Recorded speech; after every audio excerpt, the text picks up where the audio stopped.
हर हर महादेव। जय सत्य सनातन। आज आप लोगों के बीच मैया षष्ठी के पूजा के अवसर पर आप लोग को संपूर्ण षष्ठी देवी का ध्यान पूजन तथा विशद महिमा का वर्णन आपके बीच लेके आया हूँ। इस महामारी लॉकडाउन में अपने समय को व्यतीत करने के लिए तरह तरह के ग्रंथ धर्मों का पढ़ने पाठन का अवसर मिला, जो आप लोग के बीच भी बताना चाहता हूँ। तो आप भी पढ़ें, और नहीं पढ़ सकते हैं तो मैं अपने मन से नहीं, जो देवी भागवत में वर्णित है उसे मैं आपके बीच रखता हूँ, उसे आप श्रवण करें। जय षष्ठी मैया। भगवती षष्ठी, मंगल चंडिका तथा देवी मनसा, ये देवियाँ मूल प्रकृति की कला मानी गई हैं। मैं अब इनके प्राकट्य का प्रसंग तत्वपूर्वक सुनाना चाहता हूँ। मूल प्रकृति के छठे अंश से प्रकट होने के कारण ये षष्ठी देवी कहलाती हैं। बालकों की ये अधिष्ठात्री देवी हैं। इन्हें विष्णु माया और बालदा भी कहा जाता है। मातृकाओं में देवसेना के नाम से प्रसिद्ध हैं। उत्तम व्रत का पालन करने वाली इन साध्वी देवी को स्वामी कार्तिकेय की पत्नी होने का सौभाग्य प्राप्त है। वे प्राणों से भी बढ़कर उनसे प्रेम करते हैं। बालकों को दीर्घायु बनाना तथा उनका भरण पोषण एवं रक्षण करना इनका स्वाभाविक गुण है। ये सिद्धि योगिनी देवी अपने योग के प्रभाव से सदा बच्चों के पास विराजमान रहती हैं। उनकी पूजा विधि के साथ, ध्यान के साथ एक उत्तम इतिहास भी है। पुत्र प्रदान करने वाली है परम सुखदायी उपाख्यान धर्मदेव के मुख से ये ग्रंथ वर्णित है, जिसे मैं आप लोग के बीच सुना रहा हूँ। प्रियवत्र नाम के एक राजा हो चुके हैं। उनके पिता का नाम था स्वयंभू मनु। प्रियवत्र योगीराज होने के कारण विवाह करना नहीं चाहते थे। तपस्या में उनकी विशेष रुचि थी, परंतु ब्रह्मा जी की आज्ञा तथा सत्य प्रयत्न के प्रभाव से उन्होंने विवाह कर लिया। उन्हीं विवाह के बाद सुदीर्घ काल तक उन्हें कोई संतान नहीं हो सका। तब कश्यप जी ने उनसे पुत्रेष्टि यज्ञ कराया। राजा की प्रेयसी भार्या का नाम मालिनी था। मुनि ने उन्हें चरु प्रदान किया। चरु भक्षण करने के पश्चात रानी मालिनी गर्भवती हो गई। तत्पश्चात सुवर्ण के समान प्रतिभा वाले एक कुमार की उत्पत्ति हुई, परंतु संपूर्ण अंगों से संपन्न वह कुमार मरा हुआ था। उसकी आंखें उलट चुकी थी। उसे देखकर समस्त नारियां तथा बांधवों की स्त्रियां भी रो पड़ी। पुत्र के असहाय शोक के कारण माता को मूर्छा आ गई। मुनि राजा प्रियव्रत उस मृत बालकों को लेकर शमशान में गए। उस एकांत भूमि में पुत्र को छाती से चिपकाकर आंखों से आंसुओं की धारा बहने लगी। इतने में उन्हें वहां एक दिव्य विमान दिखाई पड़ा। शुद्ध स्फटिक मणि के समान चमकने वाला वह विमान अमूल्य रत्नों से बना हुआ था। तेज जगमगाते हुए उस विमान की रोशनी रेशमी वस्त्रों से अनुपम शोभा हो रही थी। अनेक प्रकार के शुद्ध अद्भुत चित्रों से वह विभूषित था। पुष्पों की माला से वह सुसज्जित था। उसी पर बैठे ही मन को मुग्ध करने वाली एक परम सुंदरी देवी को राजा प्रियव्रत ने देखा। श्वेत चंपा के फूल के समान उनका उज्ज्वल वर्ण था। सदा सुस्थिर तारुण्य शोभा पाने वाली ये देवी मुस्कुरा रही थी। उनके मुख पर प्रसन्नता छाई थी। रत्नमय भूषण उनकी छवि बढ़ाए हुए थे। योग शास्त्र में प्रांगत हुई देवी भक्तों पर अनुग्रह करने के लिए आतुर थी। ऐसा जान पड़ता था वो मानो मूर्तिमती की कृपा हो। उन्हें सामने विराजमान देखकर राजा ने बालक को भूमि पर रख दिया और बड़े आदर के साथ उनकी पूजा और स्तुति की। नारद, इस समय स्कंद की प्रिया देवी षष्ठी आपसे तेज से दैदीप्यमान है। उनका शांत विग्रह ग्रीष्मकालीन सूर्य के समान चमचमा रहा था। उन्हें प्रसन्न देखकर राजा प्रियव्रत ने पूछा, सुशोभने कांते सुभद्रे वरारोहे, तुम कौन हो? तुम्हारे पतिदेव कौन हैं और तुम किसकी कन्या हो? तुम स्त्रियों में धन्यवाद एवं आदर की पात्र हो।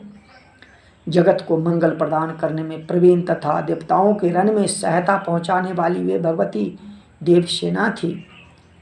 पूर्व समय में देवता दैत्यों से ग्रस्त हो चुके थे। इन देवी स्वयं सेना बनकर देवताओं को पक्ष ले युद्ध किया था।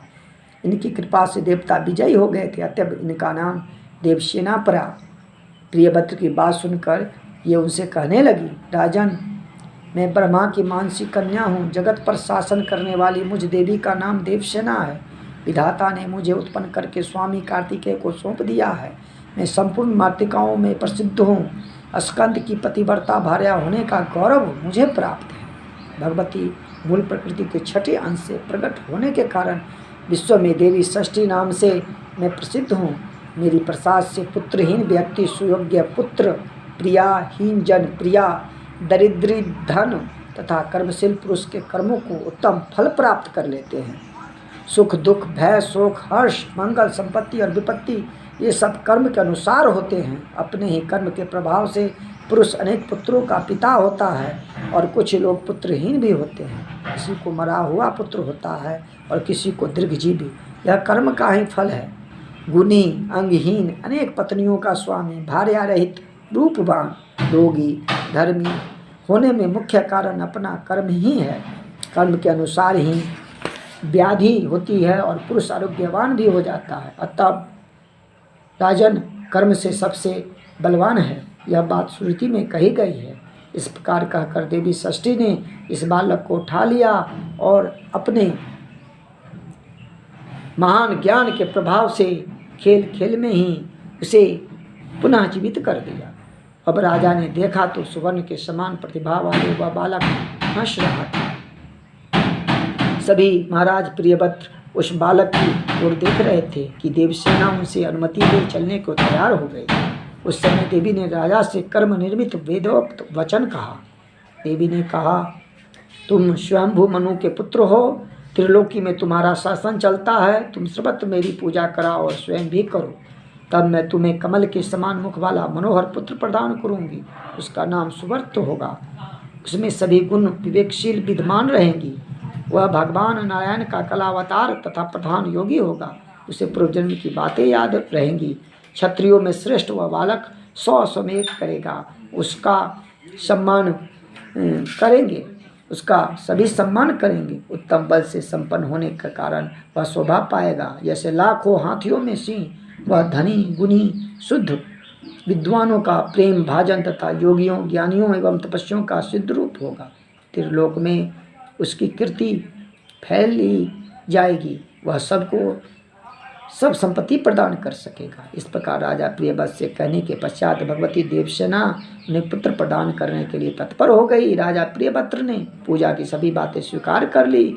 यूं कहकर भगवती देवसेना ने उन्हें उत्तम वर देकर स्वर्ग के लिए प्रस्थान किया। राजा भी प्रसन्न मन होकर मंत्रियों के साथ अपने घर लौट आए। आकर पुत्र विषयक वृत्तांत सबसे कह सुनाया। यह प्रिय वचन सुनकर स्त्री और पुरुष सब प्रथम संतुष्ट हो गए। राजा ने सर्वत्र पुत्र प्राप्ति के उपलक्ष्य में मांगलिक कार्य आरंभ करा दिया। भगवती की पूजा की, ब्राह्मणों को बहुत सा धन दिया। तब से प्रत्येक मास में शुक्ल पक्ष की षष्ठी तिथि के अवसर पर भगवती षष्ठी का महोत्सव यत्नपूर्वक मनाया जाने लगा। बालकों के प्रसव गृह में छठे दिन, 21वें दिन और अन्नप्राशन के शुभ समय पर यत्नपूर्वक देवी की पूजा करनी चाहिए। सर्वत्र इनका पूजा प्रचार शुरू हो गया। स्वयं राजा प्रियव्रत भी पूजा करते थे। अब भगवती देवसेना का ध्यान पूजन स्तोत्र कहता हूँ, सुनो। यह प्रसंग कौथुम शाखा में वर्णित है। धर्मदेव के मुख से सुनने का मुझे अवसर मिला।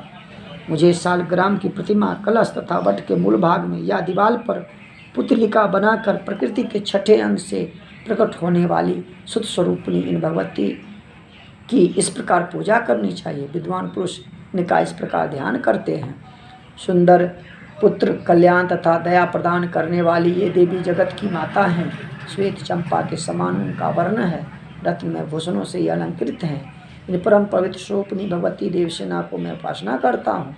विद्वान पुरुषों से ये ध्यान करने के पश्चात भगवती को पुष्पांजलि समर्पण करें। पुनः ध्यान करके मूल मंत्र से इन साध्वी देवी की पूजा करने का विधान है। पाद, अर्ध, आचमनीय, गंध, पुष्प, दीप, विविध प्रकार के नैवेद्य तथा सुंदर फल द्वारा भगवती की पूजा करनी चाहिए। उपचार करने के पूर्व ओम ह्रीं षष्ठी दिव्यै स्वाहा, ह्रीं षष्ठी दिव्यै स्वाहा, ओम ह्रीं षष्ठी दिव्यै स्वाहा, ओम ह्रीं षष्ठी दिव्यै स्वाहा, ओम ह्रीं षष्ठी दिव्यै स्वाहा, ओम ह्रीं षष्ठी दिव्यै स्वाहा, ओम ह्रीं षष्ठी दिव्यै स्वाहा, ओम ह्रीं षष्ठी दिव्यै स्वाहा, ओम ह्रीं षष्ठी दिव्यै स्वाहा, ओम ह्रीं षष्ठी दिव्यै स्वाहा, ओम ह्रीं षष्ठी दिव्यै स्वाहा। इस मंत्र का उच्चारण करना चाहिए। पूजक पुरुष को चाहिए कि यथाशक्ति इस अष्टाक्षर महामंत्र का जाप करे।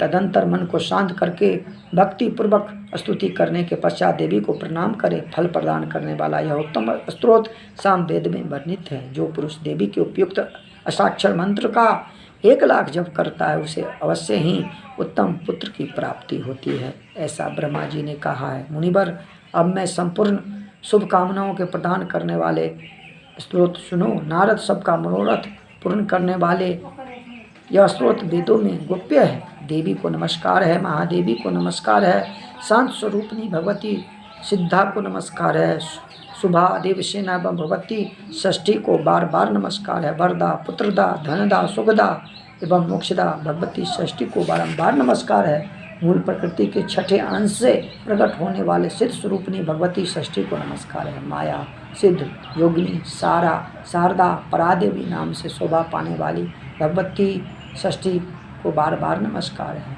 बालकों की अधिष्ठात्री, कल्याण प्रदान करने वाली, कल्याण स्वरूपनी एवं कर्मों के फल प्रदान करने वाली देवी षष्ठी को बार बार नमस्कार है। अपने भक्तों को प्रत्यक्ष दर्शन देने वाली तथा सबके लिए संपूर्ण कार्यों में पूजा प्राप्त करने की अधिकारिणी स्वामी कार्तिकेय की प्राण प्रिया देवी षष्ठी को बार बार नमस्कार है। मनुष्य जिनकी सदा वंदना करते हैं तथा देवताओं की रक्षा में जो तत्पर रहती हैं उन शुद्ध सत्व स्वरूपा देवी षष्ठी को बार बार नमस्कार है। हिंसा और क्रोध से रहित भगवती षष्ठी को बार बार नमस्कार है। सुरेश्वरी, तुम मुझे धन दो, प्रिय पत्नी दो और पुत्र देने की कृपा करो। महेश्वरी, तुम मुझे सम्मान दो, विजय दो और मेरे शत्रुओं को संहार कर डालो। धन और यश प्रदान करने वाली भगवती षष्ठी को बार बार नमस्कार है। सुपूजिते, तुम भूमि दो, प्रजा दो, विद्या दो और कल्याण एवं जय प्रदान करो। तुम षष्ठी देवी को बार बार नमस्कार है।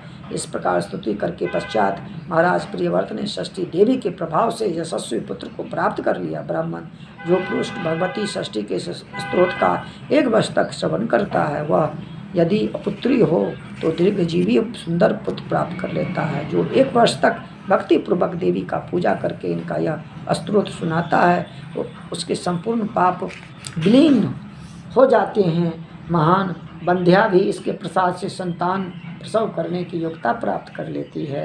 वह भगवती देवसेना की कृपा से गुणी, विद्वान, यशस्वी, दीर्घायु एवं श्रेष्ठ पुत्र की जननी होती है। काकबंध्या अथवा मृत्युवत्सा नारी 1 वर्ष तक इसका श्रवण करके फलस्वरूप भगवती षष्ठी के प्रभाव से पुत्रवती हो जाती है। यदि बालकों को रोग हो जाए तो उसके माता पिता को 1 मास तक इस स्तोत्र का श्रवण करें तो षष्ठी देवी को कृपा से इस बालक की व्याधि शांत हो जाती है। हर हर महादेव। मैं इस देवी भागवत में देवी षष्ठी का ध्यान, पूजन एवं स्तोत्र का विशुद्ध महिमा का वर्णन संस्कृत का हिंदू अनुवाद जो था मैं आपके बीच पढ़ा हूँ ताकि आप पढ़ न सके तो सुन सकें। और इस पढ़ने के क्रम में जो त्रुटियां हुई है मुझे नादान बच्चा समझ के, बालक समझ के, अज्ञानी समझ के क्षमा करेंगे।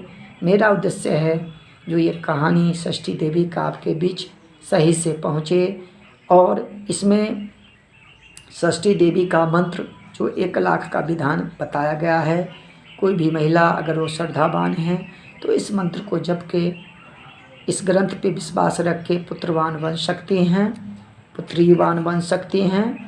अगर हमसे कोई पढ़ने में त्रुटि हुई हो तो मुझे क्षमा करें, और षष्ठी देवी से भी आराधना है जो मेरी गलतियों को क्षमा करें। और ये एक सही कहानी, सही प्रसंग आपके बीच में लाया हूँ, क्योंकि आधी उम्र बीत जाने के बाद भी मैं नहीं जान पाया कि षष्ठी पूजा में कभी सूर्य देव की महिमा का गान, कभी क्या, ये बाल हृदय नहीं समझ पाता था। जो मैं कभी षष्ठी मैया, कभी सूर्य देव नहीं समझ पाता था। तो इस माध्यम से, इस किताब के माध्यम से कुछ थोड़ा सा समझ पाया हूँ, जो आपके बीच में मैंने शेयर किया है। अगर ये आपको ये कथा अच्छी लगे तो शेयर, लाइक और चैनल को सब्सक्राइब ज़रूर कीजिएगा। ये मेरा ओम सोम सत्य सनातन चैनल पर ध्यान दीजिएगा। हर हर महादेव, हर हर महादेव।